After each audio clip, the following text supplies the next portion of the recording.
What do actors Michael Douglas, Aziz Ansari, Ryan Seacrest, James Franco, Dustin Hoffman, Kevin Spacey, Ben Affleck, Steven Seagal, comedian Louis C.K., Woody Allen, and of course Bill Cosby and Hollywood producer Harvey Weinstein have in common?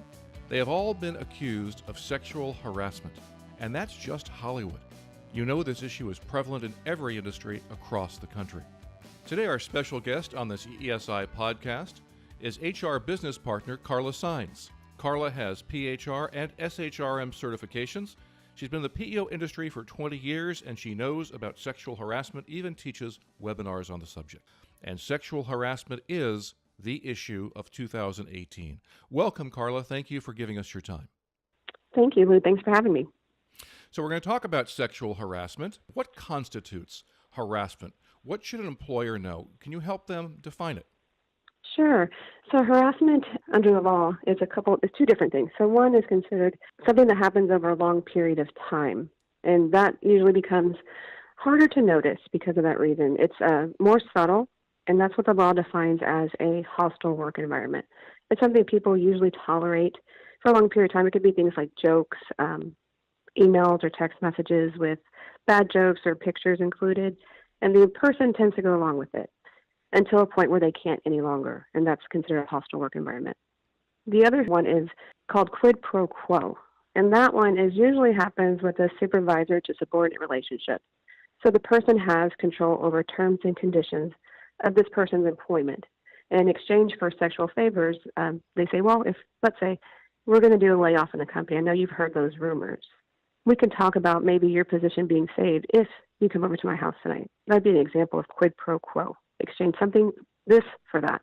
What do you think are the three most important points about this issue for employers to know? I think it's important to note that the EEOC Special Task Force just released data saying that sexual harassment continues to be an issue, and retaliation based off claims of sexual harassment continues to be an issue. And what they found is it's become an issue because historically we've done training, we have it in our policies and our handbooks, but we don't really practice what we preach, meaning when we see something, we don't always recognize it and do something about it, or sometimes we even ignore it. So what they say is it's too focused on liability. We need to stop and tell employees, hey, that's inappropriate or you shouldn't do that, and sometimes we're just not doing it. Okay, so they're focused only on the liability aspect of sexual harassment. What should they be focused on?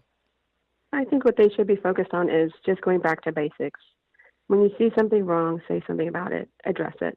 What happens is, we talked about earlier in a hostile work environment, people tend to tolerate this stuff because they want to fit in, or they don't want to be told, oh, you don't have a sense of humor, or what's wrong with you, right? They don't want to be the outcast, so they put up with it. And sometimes they might even see the managers have put up with it, or the managers know about it, or maybe even participate in it. So I think just back to basics. If you see something, say something. Tell the employee, hey, maybe you shouldn't call this person by that nickname. If you notice someone's uncomfortable with these jokes, just by a face they make, recognize that and do something about it. Can you give us a little bit of background on sexual harassment? How big a problem is it? And do you have any examples of the kinds of things that people might not know constitute sexual harassment? Sure. We can go to the data. The EEOC has reported that just in fiscal year ending 2016, they awarded $418 million in monetary benefits for people who complained about harassment. So what we're looking at is, $418 million in monetary benefits awarded to victims. And that's, again, these employers have handbooks. They have policies in place. So, what didn't we get right?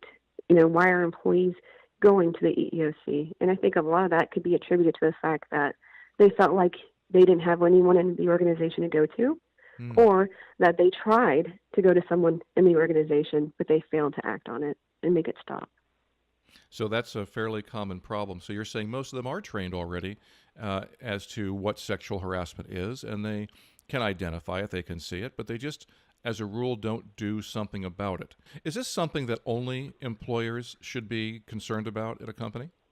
Employers should definitely be concerned, but so should managers. We find a lot of times managers are promoted because they do a great job. They master their skills and they move up in the company. It's normal. However, what a lot of times they forget about is the important piece is managing the employees. And part of that is taking complaints seriously. And if an employee comes to you with a complaint, someone texting them maybe after hours, or texting inappropriate jokes or calling them by nicknames they don't like, to make the time. I know everyone's busy, but make the time to hear that person out and investigate those complaints. So make sure to investigate every type of complaint. Are there a couple of tips that you can give employers about investigating complaints? Absolutely. Part of what we do as HR business partners is help our clients with just that. So if there's ever a red flag, and what a red flag complaint would be is anything that's protected under Title VII of the Civil Rights Act. And that can be race, sex, national origin, color, religion, age, disability, any of those things. If an employee says, I feel like I'm being passed over for this promotion because I'm a woman, don't ignore that. That's something you definitely want to listen to, get down to the root of the problem. Why does this person feel that way? And then kind of explain why you made a decision that you made. I feel like in those cases, if you ignore it, they tend to kind of think that is the reason, or they invent their own reasons for not getting that promotion, and that's where you can find yourself in trouble. Do you have any examples of cases where an employer might not have thought that a complaint was legitimate? Yeah, absolutely. The one that comes to mind is one a while back with lens crafters. In this case, there was a male employee who was being asked out quite a bit by a female employee. He didn't like it so much. He reported it even to his manager, and he said, this person continues to ask me out. I said no. He felt like it was to the point where no wasn't enough. He had to escalate it. So he did report it to his manager. Well, in this case, the manager ignored it. And mostly it's because he was a male. The manager's like, well, that can't be, right? So what the employee did is they went outside and took help from the EEOC. So what the EEOC did is they investigated the claim, and they found that he had good reason to go to them because he had reported this claim and nothing happened. So in that case, it happened to be lens crafters, and they ended up settling that lawsuit with the EEOC for $192,000. So those are a great example of how an employee tries to go to their workplace first, right? They maybe follow the policy that says go to your manager or go to someone in management with whom you're comfortable. In this case, this person did that. The manager wasn't the harasser, but it was a manager, so they did that, and nothing was done. So the next logical place for this employee to go to was the EEOC to get help, and ultimately that's what happened. You mentioned earlier that the EEOC awarded $482 million in monetary benefits in 2016 alone on harassment cases.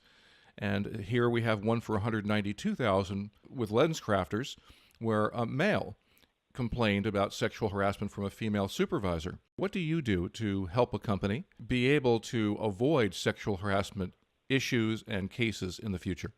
That's a great question. So what we do is it starts at the very beginning of the onset of the relationship. We help build the policies. So if there isn't a policy in place already, we definitely make sure that the client has an established policy.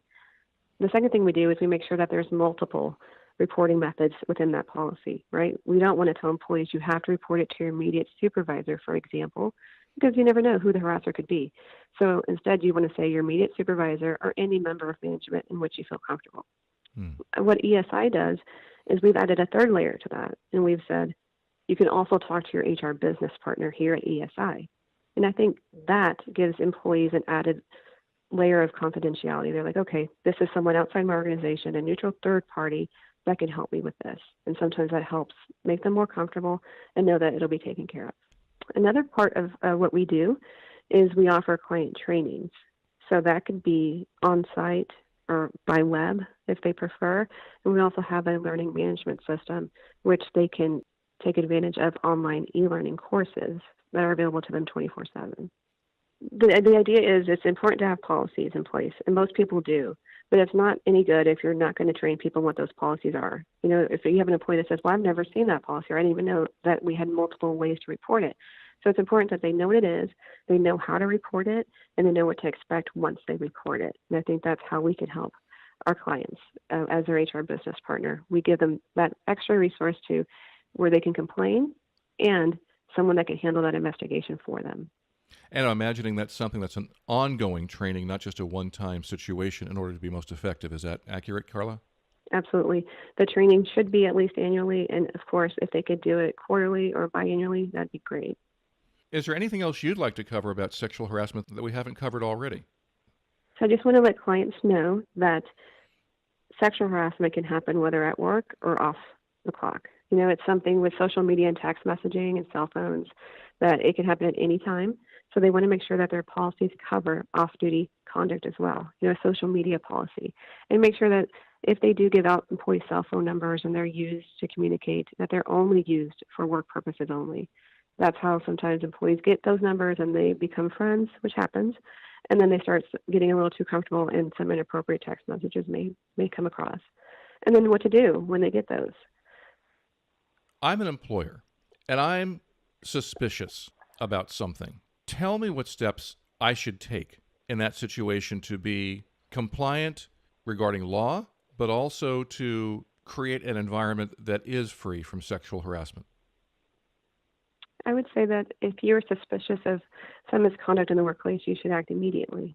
If it comes to you through hearsay even, meaning that person wasn't there to see it or to hear it themselves, but were told about it, I would act. The reason being is you never know if it's actually occurring unless you do some sort of investigation. A lot of times employees are not comfortable coming forward, so having an anonymous way to report complaints would be helpful. But then again, just always do something about it. As a manager, there is a such thing as liability for managers if they fail to do so. So just make sure that they know that, and they know that ESI is a resource for them if they need help with that. Karla, thank you. Very informative, very helpful, and I look forward to talking with you again. Absolutely. Thank you. Thank you for listening to today's EESI podcast on sexual harassment and our special guest, EESI's own Karla Saenz. If you want to know more about creating an effective workplace safety training program, contact an HR business partner at 210-495-1171 or send an email to support@eesipeo.com. EESI has over 500 workplace training courses and resources and a team of training advisors that will help ensure your company is prepared and protected for every situation. Thank you for joining us. At EESI, our goal is to help you simplify business.